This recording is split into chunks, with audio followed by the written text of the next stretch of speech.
Selamat datang di channelku Ahyar Film. Kali ini Ahyar Film akan membahas alur cerita film Unfaithful.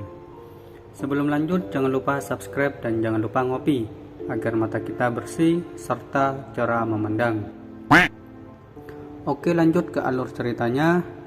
Di awal film diperlihatkan keluarga yang harmonis dari pasangan Edward dan Connie yang mempunyai anak berbakat bernama Charlie. Rumah tangganya penuh cinta tapi agak monoton. Connie tak mempermasalahkannya karena suaminya merupakan seorang bos yang kaya. Ketika Connie selesai berbelanja, Connie tak sengaja menabrak seorang pria yang membawa buku. Barang-barangnya terjatuh. Pria itu pun membantunya. Tak sengaja pria itu pun melihat kaki Connie yang terluka dan mengajak Connie ke apartemennya untuk mengobati kakinya. Connie pun menyetujuinya. Pria itu bernama Paul. Dia seorang penjual buku. Paul ini tinggal di apartemen kumuh sendirian, tak memiliki keluarga maupun pacar. Ketika Paul mengobati luka Connie dengan lembut, Connie yang sedang teleponan menjadi salting. Connie pun berniat untuk pergi. Ketika itu juga Paul memberi Connie sebuah buku dan Connie menerimanya.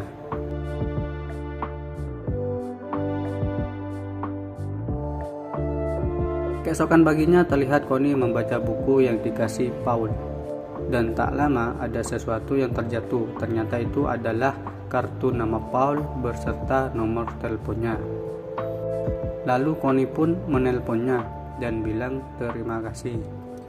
Connie pun meminta alamat apartemennya. Connie mau mengirim sebotol anggur sebagai ucapan terima kasih. Tapi Paul menyuruh Connie untuk langsung ke apartemennya saja. Connie pun menyetujuinya. Mereka berdua ini sama-sama tertarik. Di sini Paul terlihat mesum, ingin mantap-mantapan dengan Connie. Connie yang menyadari itu langsung pergi, takut dia merangsang. Tetapi keesokan harinya Connie balik lagi. Sepertinya Connie juga suka dengan Paul. Mereka pun berdansa dengan penuh mesra sampai-sampai Paul membawa Connie ke kamarnya dan mereka pun mantap-mantapan. Di sini Connie teringat dengan keluarganya, memikirkannya sampai ke kereta. Dia pun nangis. Tapi semakin kesini semakin parah. Connie menggunakan pekerjaannya sebagai alasan untuk bertemu Paul. Di sisi lain, Edward pun mulai curiga karena Connie mulai enggan disentuh oleh dirinya. Di waktu lain, Edward pun mengajak Connie untuk makan siang. Tapi Connie menolaknya dengan alasan akan pergi ke salon jam makan siang. Suami Connie ini pun menghubungi pihak salon bertanya jadwal si Connie. Pihak salon pun mengatakan bahwa jadwalnya lain hari, bukan hari ini. Mengetahui itu, suami Connie ini sakit hati karena merasa dibohongi. Di sisi lain terlihat Connie berjalan ke arah apartemennya si Paul. Tapi tiba-tiba Connie bertemu dengan teman-teman kuliahnya. Mereka pun mengajak Connie untuk ngopi. Karena gak enak kalau menolak, Connie pun menyetujuinya. Connie pun mengabari Paul bahwa dirinya sedang diajak ngopi bersama temannya. Paul yang ingin sekali mantap-mantapan langsung menyusul ke tempat Connie ngopi. Lalu pergi ke toilet dan disusul oleh Connie. Langsung dah, mereka berdua pun mantap-mantapan di dalam toilet. Tak sampai sana, mereka melanjutkannya mantap-mantapan di apartemen si Paul. Scan berpindah ke suami Connie yang tengah menyuruh detektif untuk memata-matai Connie karena dirinya akan lembur keluar kota.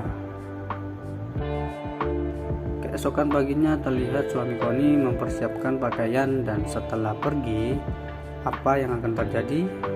Ya benar, kelakuan si Connie semakin parah.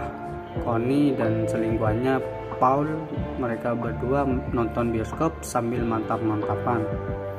Pergi ke sana kemari tanpa memperdulikan anaknya yang sedang menunggu jemputan dari ibunya.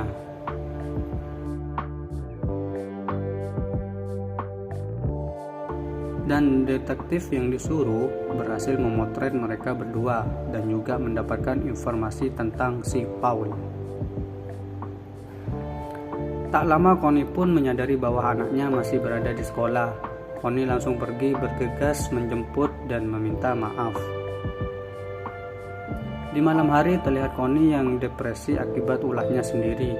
Dia membuat pesan suara ke Paul bahwa dia akan berhenti menjalani hubungannya karena dia sadar bahwa perbuatannya itu salah. Keesokan hari di pelabuhan terlihat detektif dan Edward yang tengah membicarakan Connie dan selingkuhannya dan juga memperlihatkan bukti fotonya. Di sisi lain, ketika Connie sedang belanja buku, dia melihat Paul tengah bermesraan dengan cewek lain. Dia pun marah pada cewek itu dan Paul memisahkannya, membawanya ke apartemennya. Di apartemennya itu, keributan berlanjut hingga Connie pergi, tetapi sesampai di depan pintu keluar apartemennya, mereka malah mantap-mantapan. Aduh. Tak lama terlihat Edward menuju apartemennya si Paul. Mereka pun saling bertemu. Paul pun menyambutnya dengan ramah sampai Edward masuk ke kamarnya si Paul. Edward ini mencoba untuk bersabar, namun kesabarannya hancur ketika melihat hadiah mainan bola salju yang diberikan pada Connie ada di kamarnya si Paul. Seketika itu Edward membunuh Paul menggunakan hadiah itu. Edward pun sadar karena sudah membunuh Paul. Lalu dia menutup mayat si Paul dengan menggunakan spray dan berniat untuk membersihkan jejak pembunuhannya. Memasukkan mayat si Paul ke dalam bagasi dan membuangnya di pembuangan sampah. Hari demi hari Edward pun tak tenang. Sampai suatu hari polisi mendatangi rumah Connie, menyelidiki bicarakan soal Paul. Kepada Connie bahwa Paul telah hilang. Polisi mengetahui Connie dikarenakan ada nama Connie dan nomor HP Connie di meja apartemennya. Setelah polisi pergi, Connie langsung membuang buku yang diberi Paul agar tidak ketahuan tentang perselingkuhannya. Singkat cerita, seminggu kemudian dikira sudah aman, ternyata polisi datang lagi dengan memberitahu bahwa Paul telah ditemukan dalam keadaan meninggal mengenaskan. Edward pun pura-pura terkejut, sementara terlihat Connie semakin putus asa setelah mendengar berita itu. Lanjut cerita, ketika Connie berada di tempat laundry, ia menemukan sebuah amplop di baju suaminya, yang di dalamnya terdapat beberapa foto perselingkuhannya dengan si Paul. Dia pun menyadari bahwa suaminya telah mengetahui perselingkuhannya. Ketika Connie memperhatikan bola salju yang pernah diberikan ke Paul dan saat itulah Connie menyadari bahwa pembunuh si Paul adalah suaminya sendiri. Mereka pun berdebat setelah selesai pesta, mengungkapkan kekecewaannya pada Connie. Edward sangat emosi sampai-sampai Connie tak bisa berkata apa-apa. Hari demi hari terlihat Edward yang biasa saja karena tak ingin jika masalah mereka diketahui oleh anaknya. Pada malamnya Connie membakar sebuah foto tentang dirinya bersama Paul. Lalu Edward pun datang dan mengatakan bahwa ia akan menyerahkan diri. Tapi Connie menolak dan mengusulkan agar mereka pindah negara. Lalu membuat identitas baru, berharap akan hidup normal kembali. Edward pun menyetujuinya dan mereka pun langsung bergegas ke mobil untuk pergi sejauh-jauhnya. Dan ketika di lampu merah terlihat anaknya tengah tidur. Di sana Connie memiliki rencana-rencana untuk kedepannya tentang memulai kehidupan baru, memulai dari awal. Namun Edward berubah pikiran. Dia tak ingin jika anaknya ikutan terkena masalah. Dia pun memeluk Connie untuk terakhir kalinya dan menghiburnya saat dia menangis. Lalu setelah lampu hijau, ia tak berjalan melainkan diam, dan terungkap bahwa Edward telah menghentikan mobil di dekat kantor polisi. Bisa disimpulkan setelah kejadian ini Edward menyerahkan diri pada polisi dan film pun selesai.